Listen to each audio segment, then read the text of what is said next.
দক্ষিণেশ্বর মন্দির কি ওনার তৈরি নাকি? উনি একটা স্কাই ওয়াক বানিয়ে দিয়েছেন, সেক্ষেত্রেও তো ভারত সরকারকে ধন্যবাদ দিতে হয়। মেট্রো স্টেশন বানিয়ে দিয়েছে, রেল দপ্তরকে ধন্যবাদ দিতে হয়। দক্ষিণেশ্বরের আদলে রেল স্টেশন তৈরি হয়েছে। কালীঘাট একটা স্কাই ওয়াক বানিয়ে দিয়েছেন, কে বানিয়ে দিয়েছে? এটা টাকা তো দিয়েছে রিলায়েন্স, মুকেশ আম্বানি। রিলায়েন্সকে তো আপনার পশ্চিমবঙ্গে নির্ঝঞ্ঝাটে 3G, 5G, 4G, 6G, 8G সব জায়গা থেকে পাইপ পেতে দেওয়ার জন্য বলেছেন, তাই ওখানে উনি CSR বানিয়ে দিয়েছেন। 70 কোটি টাকা 24 সালের ভোটেও দিয়েছেন ইলেকটোরাল বন্ডে তৃণমূলকে হেলিকপ্টার চড়তে।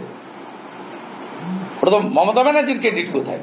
আর দীঘা তো টেম্পল নয়, ইটস এ কালচারাল সেন্টার। এবং আরো তো পরিষ্কার করে দিয়েছেন জগৎগুরু শঙ্করাচার্য গতকাল। আর যিনি বলেছিলেন আমি পুরী থেকে নিম কাঠ এনে তৈরি করেছি, তিনি পুরীতে গিয়ে চোখ পাল্টি করে ধরা পড়ে 30 দিন সাসপেন্ড হয়ে গেছেন। মাননীয় মুখ্যমন্ত্রীর গুরুদেব রামকৃষ্ণ দাস মহাপাত্র, চিটিংবাজ রাজেশ দৈতাপতি, রাহুল যাদব ওখানে গিয়ে সব করছে। ওর সঙ্গে ইসকনের কি সম্পর্ক? জয় পতাকা স্বামী মহারাজ তো পরিষ্কার বলে দিয়েছে যে আমাদের পুজো করতে বলেছিল, ইসকন নীতিতে পুজো করেছি, অর্থ এইসব ব্যাপারে আমরা ইসকন নেই। রাহুল যাদবের মুখটায় ঝামা ঘষে দিয়েছে, ওর নাম রাধারমন নয়, রাহুল যাদব। ওর সঙ্গে ইসকনের কোন সম্পর্ক নেই। পূজ্যপাত জয় পতাকা স্বামী ক্লিয়ার করে দিয়েছে আমাদের পুজো করতে বলেছে, আমরা ইসকনের মতে বৈষ্ণব প্রথাতে ভগবান জগন্নাথ মহাপ্রভু পুজো করে দিয়েছি, তো আমরা এইসব টাকা পয়সা মন্দির পরিচালনা এর সঙ্গে ইসকনের কোনো সম্পর্ক নেই। মায়াপুর থেকে বলে দিয়েছে, আমাকে জিজ্ঞেস করার দরকার নেই।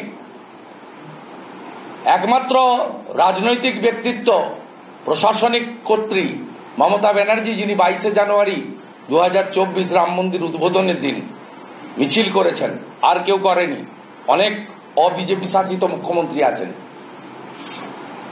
মহাকুম্ভে হিমাচলের মুখ্যমন্ত্রী স্নান করে এসছেন, তিনি কংগ্রেসের মুখ্যমন্ত্রী। এই মুখ্যমন্ত্রী on the floor of the assembly আমাকে সাসপেন্ড করে বাইরে রেখে ভিতরে বলেছেন এটা মৃত্যু কুম্ভ। তিনি প্রকাশ্যে বলেছেন বিজেপির যে ধর্ম সেটা গন্দা ধর্ম। বিজেপি মানে তো আমি একা নই, বা আমরা 3জন 4জন নই। 2,33,27,000 পদ্ম ফুলে ভোট দেওয়া লোক বিজেপি। এই বাংলার 2,33,27,000 লোককে আপনি বলেছেন আপনারা গন্দা ধর্ম পালন করেন। এরপরেও সার্টিফিকেট দিতে হবে যে ভারত সেবাশ্রম সংঘকে যাতে আক্রান্ত হয় তার জন্য পুলিশ তুলে নেয় 2002-2010 হিন্দু ছেলেদের গ্রেপ্তার করার পরিকল্পনা করে দিয়েছে। কলকাতা থেকে CIDর যাদবকে পাঠিয়ে অত্যাচার করে বাড়ি বাড়ি গিয়ে মাঝরাত্রে 12টা থেকে 2টো।